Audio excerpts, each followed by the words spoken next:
Bienvenue. On a tous en tête cette idée que l'histoire humaine, c'est une longue suite de conflits, de luttes pour le pouvoir, pour les ressources. C'est ce qu'on apprend, oui. De Hobbes à Marx, c'est un peu le récit dominant. Mais si ce n'était pas le début de l'histoire, si avant même de se battre, les humains avaient d'abord trouvé un moyen de se mettre d'accord. C'est exactement le postulat de départ des textes qu'on explore aujourd'hui. Il s'appuie sur une théorie assez radicale, la sociogonie de Safa Kachmal. Et l'idée centrale, c'est un vrai renversement. Un renversement total. La société ne naît pas du conflit, mais d'une alliance, d'un pacte. Et c'est ça qui est puissant. On ne parle pas juste de corriger un détail, mais de changer complètement de logiciel pour penser les origines de l'histoire, de la religion, de l'économie. Oui, l'idée de fond, c'est qu'elles ne naissent pas séparément, l'une après l'autre. Mais ensemble. D'un seul et même acte. Notre mission, c'est un peu de décortiquer ce pacte originel. Exactement. Et de voir comment cette perspective peut éclairer même nos sociétés actuelles. Alors commençons par le début. La première affirmation, c'est que la pensée moderne a fait fausse route en mettant le conflit au centre de tout. Ça peut paraître un peu naïf, non, quand on voit l'histoire. Ça le paraît, mais l'auteur défend ça en faisant une distinction qui est absolument cruciale. Il ne faut pas confondre un groupe biologique, une horde, avec une société. D'accord? C'est quoi la différence là? Une horde, c'est un groupe guidé par l'instinct, la faim, la peur, la survie. Ça peut être très violent. Mais ce n'est pas une société. Une société, elle, demande un acte de volonté, un engagement conscient. Ce n'est pas génétique, c'est contractuel. C'est exactement ça. C'est comme la différence entre des gens qui attendent le bus sous la pluie, chacun pour soi, et ces mêmes gens qui décident de construire un abri ensemble. C'est une excellente analogie. L'abri, c'est le contrat. Et ce qui motive sa construction, c'est la conscience du temps. Une horde vit dans l'instant, Alors qu'une société se projette. elle se pose la question de l'avenir. Et c'est là qu'intervient la figure centrale de toute la théorie Lia, l'enfant. Et c'est là que ça devient pour moi vraiment passionnant. L'enfant n'est pas qu'une conséquence biologique. Pas du tout. L'enfant, c'est l'avenir qui se matérialise. C'est la garantie que l'alliance va durer au-delà de la vie de ses membres. Donc sans enfant, S'il n'y a pas d'enfant, il n'y a pas de société. C'est dit de manière très directe dans les textes. Il n'y a que des rassemblements temporaires. La société naît quand un groupe accepte de partager un avenir commun. Sentimentalisme, hein. c'est structurel. Mais alors, à quoi il ressemble ce fameux pacte? Ce n'est pas une simple poignée de main, j'imagine. Loin de là. La théorie le décrit avec trois termes, très anciens, presque poétiques. Akid, Aïd et Amin. Akid, Aïd, Amin. D'accord, décortiquons ça. Le premier, Akid. Akid, ça vient d'une racine qui veut dire lier, nouer. C'est l'aspect technique, presque juridique du contrat. C'est le nœud qui tient tout ensemble. La structure. La force obligatoire de l'accord, oui. Et Aïd, ça sonne un peu différemment. Aïd, c'est la dimension temporelle. C'est le devoir de se souvenir, de rappeler sans cesse le pacte. C'est la mémoire collective. Donc ce n'est pas juste une promesse qu'on fait une fois. Non, c'est un engagement qu'on doit réactiver, transmettre.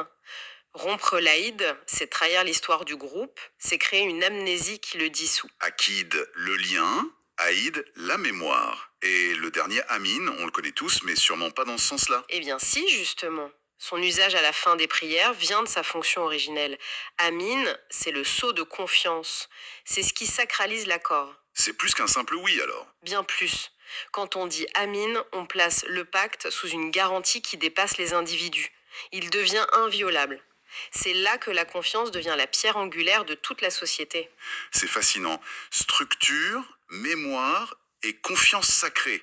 Mais ça porte sur quoi ce contrat? La théorie est très claire. Pour être viable, l'alliance doit réguler trois domaines essentiels. Et en même temps, Lesquels? Premièrement, le partage des produits, ce que les textes appellent le sacrifice. Deuxièmement, la régulation des corps et de la sexualité. Et troisièmement, le partage des enfants. ok.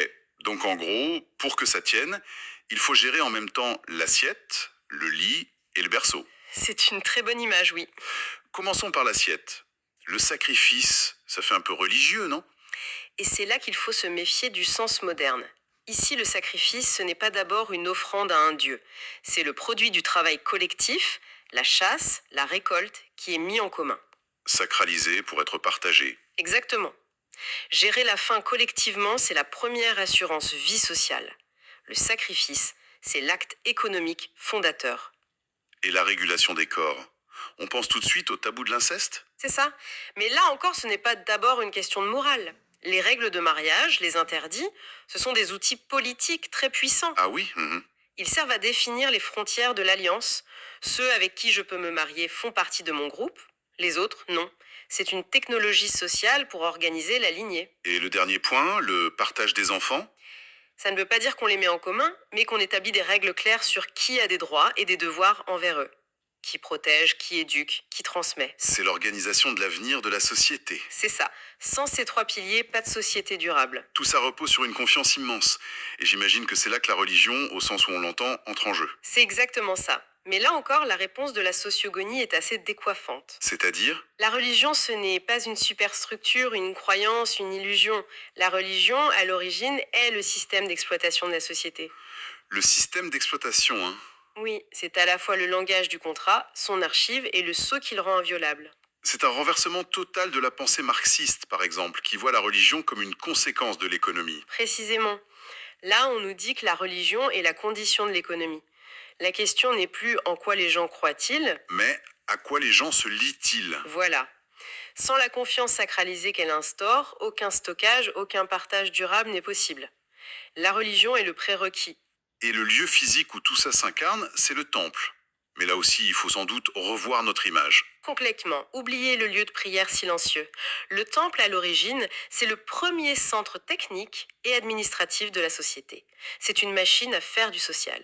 D'accord. Il a trois fonctions qui correspondent aux trois domaines de l'Alliance. D'abord, c'est une cuisine centrale où le sacrifice, la nourriture, est préparé et distribué. Le bureau d'état civil où les mariages sont scellés. Exactement. Et enfin, c'est une archive vivante où les naissances, les lignées, les héritages sont enregistrés. C'est donc une sorte de mairie, de banque alimentaire et de tribunal tout en un. C'est une infrastructure. Une infrastructure sociale, oui. Et c'est là que naissent les premiers outils de gestion. Le rituel, la mesure et le calendrier. J'aime bien cette idée du rituel comme technologie.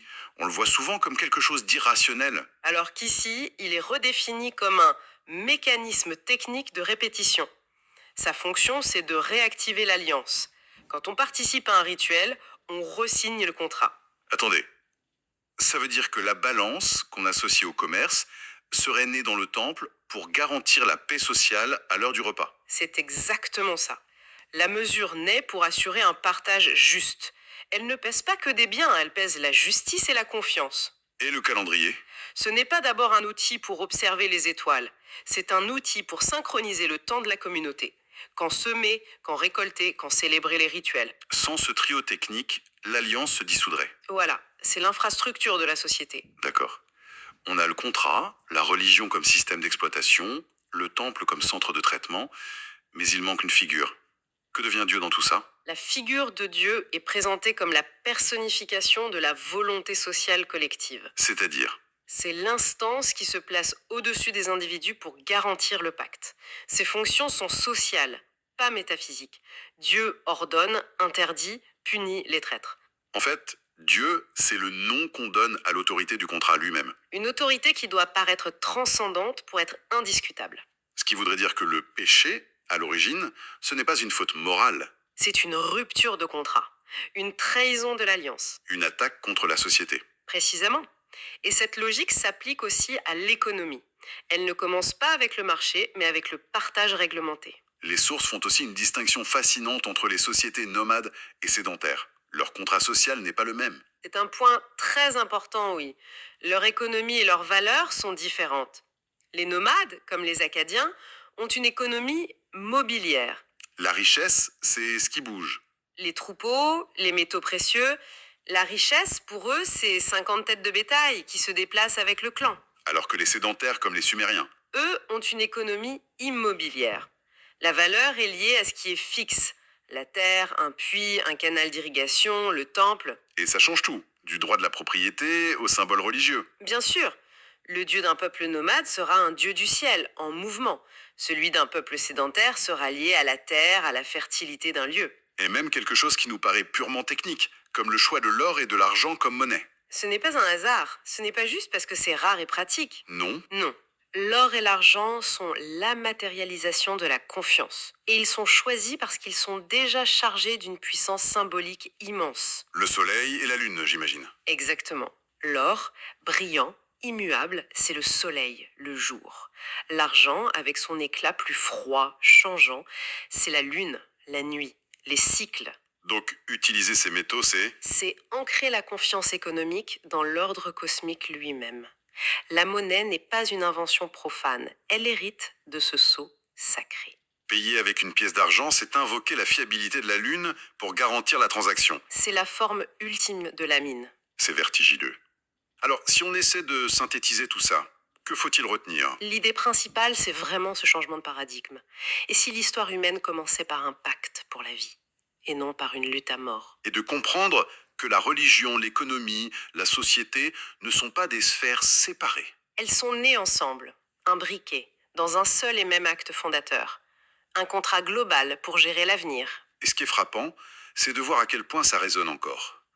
On croit nos systèmes modernes purement rationnels, mais au fond, Au fond, il repose toujours sur ce même principe de confiance scellée, cette amine originelle. Un contrat de propriété, la monnaie, les impôts, on réactive sans le savoir cette structure archaïque. les fondations sacrées de l'Alliance sont cachées, mais toujours là. Toujours là, notre monde repose encore sur une promesse collective. Et ça laisse une dernière pensée en suspens. Si la société est fondamentalement un contrat sacré sur l'avenir, incarné par l'enfant, que se passe-t-il lorsque notre vision commune de cet avenir se brouille, ou lorsque la solidité de ce contrat commence à s'effriter?